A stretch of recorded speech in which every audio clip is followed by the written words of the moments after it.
আল্লাহ সুবহানাহু ওয়া তাআলা ইসলামের দাওয়াত এবং তাবলীগের জন্য আল্লাহ রাব্বুল আলামিন আমাদেরকে নির্দেশ দিয়েছেন এবং আল্লাহ রাব্বুল আলামিন সরাসরি এই বিষয়ে রাসূলুল্লাহ সাল্লাল্লাহু আলাইহি ওয়াসাল্লামকে খেতাব করেছেন।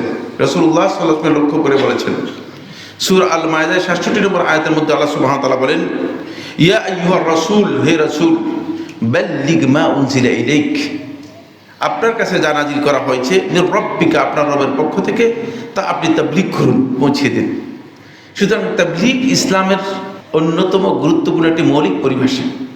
দাওয়াত এবং তাবলীগ ইসলামের মৌলিক পরিভাষা এবং মুসলিমদের দায়িত্ব হচ্ছে তারা দাওয়াত এবং তাবলীগের কাজ করবে।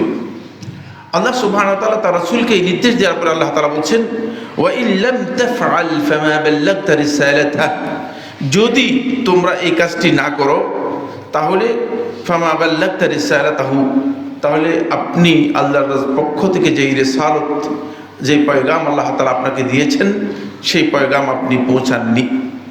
ওয়াল্লাহু ইয়াসিমুকা মিনান নাস, আর এই কাজে আল্লাহ তাআলা আপনাকে মানুষের কাছ থেকে হেফাজত করবেন, রক্ষা করবেন।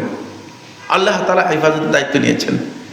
রাসূলুল্লাহ সাল্লাল্লাহু আলাইহি ওয়াসাল্লাম তাবলীগের যে দাওয়াত এবং তাবলীগের যে কাজ করেছেন সেই কাজে আল্লাহ রাব্বুল আলামিন আশ্বস্ত করেছেন প্রিয় নবী রাসূলুল্লাহ সাল্লাল্লাহু আলাইহি ওয়াসাল্লামকে যে আল্লাহ তাআলা মানুষের অনিষ্ট, ক্ষতি, বিভিন্ন ধরনের খারাপ চিন্তা বা আক্রমণ থেকে আপনাকে হেফাজত করার দায়িত্ব হচ্ছে আল্লাহ তাআলার।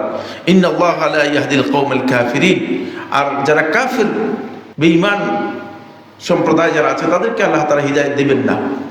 এখানেও আল্লাহ রাব্বুল আলামিন রাসূল সাল্লাল্লাহু আলাইহি ওয়াসাল্লামকে দিক নির্দেশনা দিচ্ছেন যে আপনি হয়তো মনে করছেন যে সবাই হিদায়াত লাভ করে যাবে না, একদল লোককে হিদায়াত তিনি দেবেনই না।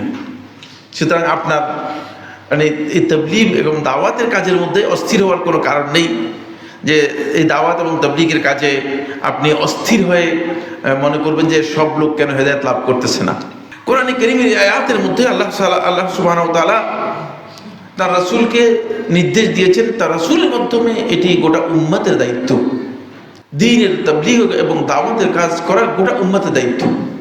কোনো সন্দেহ নেই যে দাওয়াত এবং তাবলীগের কাজ করা উম্মতের উপর ফরজ, আর বর্তমান প্রেক্ষাপটে এটি ফরজের কোনো সন্দেহ নেই। যেহেতু ইসলামের অনেক বিষয়গুলো আছে যেগুলো সম্পর্কে আমরা এখন পর্যন্ত অমুসলিমদের কাছে ইসলামের মেসেজ পৌঁছাতে পারিনি,